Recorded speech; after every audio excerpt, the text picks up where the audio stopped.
뇌신부 자극술은 아주 강력한 정기적 자극이 들어가게 되면 일순간에 좋아지게 할 수 있는 그런 터닝 포인트가 된단 말이에요. 이 병은 생명하고는 별 관계가 없죠. 삶의 질이란 말이에요.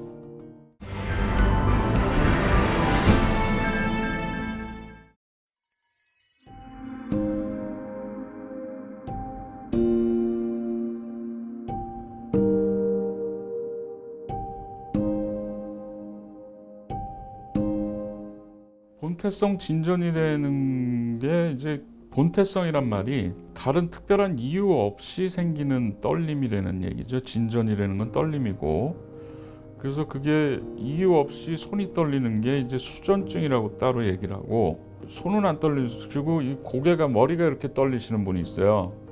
그런 걸 이제 두전증이라고 그러고, 그러니까 본태성 진전 안에 손 떨리는 수전증이 있고 고개 떨리는 두전증이 있다고요. 근데 그 수전증 같은 경우는 우리가 뭘 하려는 목적된 행동을 할 때 떨리는 거예요. 뭐 글씨를 쓰신다든지 식사를 할 때 손이 떨려서 뭐 많이 불편해지시는 게 전형적인 증상이시라서 본태성 진전 중에 수전증이다 바로 진단이 가능했죠.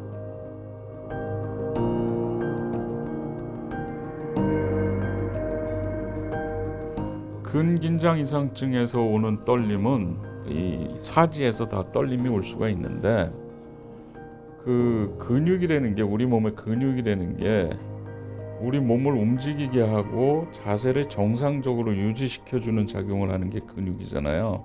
근데 어떤 특정 근육들이 과긴장 상태가 되면 지가 막 일을 하려고 그런단 말이죠, 근육이. 그래서 본인 의지와 관계없이 움직여지고 이상 자세가 나오는 게 근긴장 이상증인데, 특히 이 목 근육에 근긴장 이상증이 오면, 그러니까 목 근육에 근긴장 이상증이 온 병을 연축성 사경이라고 그러는데, 사경증. 근데 사경증 중에 떨리는 사경증이 있어요. 그러니까 사경증이라는 게 고개가 돌아간다든지 고개가 뭐 젖혀진다든지 그런 현상이 나타나는데, 이 고개가 이렇게 돌아가면서 살짝 돌아가 있으면서 이렇게 계속 떨리는 상태.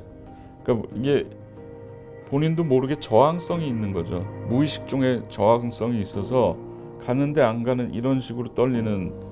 그러니까 그 아까 말씀드린 본태성 진전 중에 머리가 떨리는 두전증하고 목 근육에 온 연축성 사경의 떨림증하고, 그거는 이제 그 운동성 그 근전도 검사를 하면 이게 근긴장 이상증에 의한 건지 본태성 진전에 의한 두전증인지가 구분이 돼요.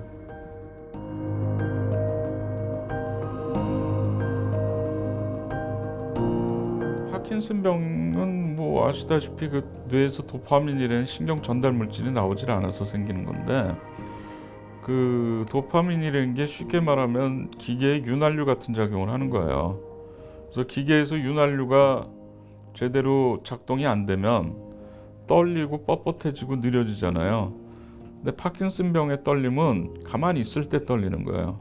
오히려 뭘 할 땐 덜 떨려요. 그냥 가만히 있을 때 이런 식으로 떨리신다고. 그러니까 좀 완전히 다르죠. 가만히 있을 때 떨리는 거하고 어떤 행동할 때 떨리는 거하고.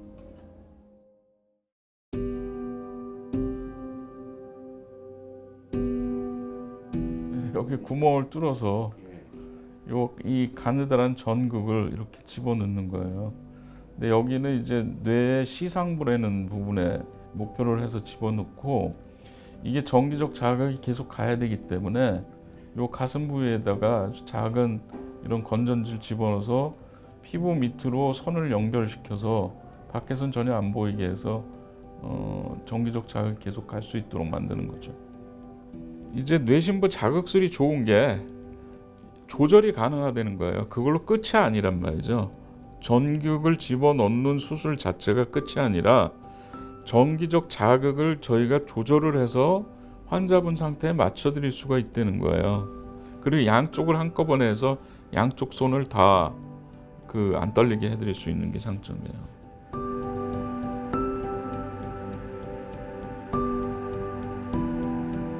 이게 뭐 예를 들어서 무슨 암의 단계처럼 요 단계에서는 뭘 차려고 뭐 이런 게 아니란 말이에요. 이 병은 생명하고는 별 관계가 없죠. 삶의 질이란 말이에요. 근데 삶의 질이 각자마다 다 다르죠. 그래서 저희가 환자분들한테 수술 결정할 때 제일 말씀을 드리는 게, 의사가 당신은 이 단계에서 수술하라는 게 아니고, 물론 뭐 이 떨려서 아무것도 못 하시는 분은 적극적으로 권하지만, 그렇지 않은 경우는 환자분이 결정을 하셔야 된다고요. 특히 그 두전증 환자들 있죠.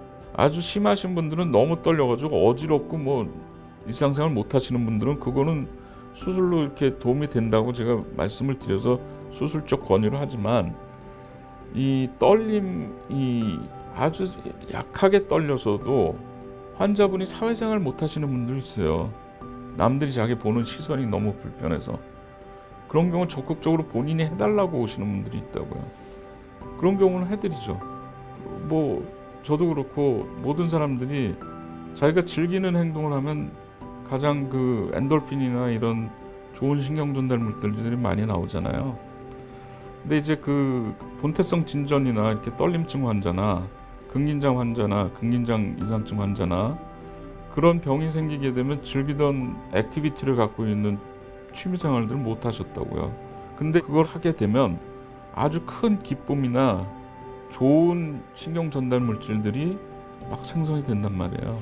그래서 저는 그 수술 뒤에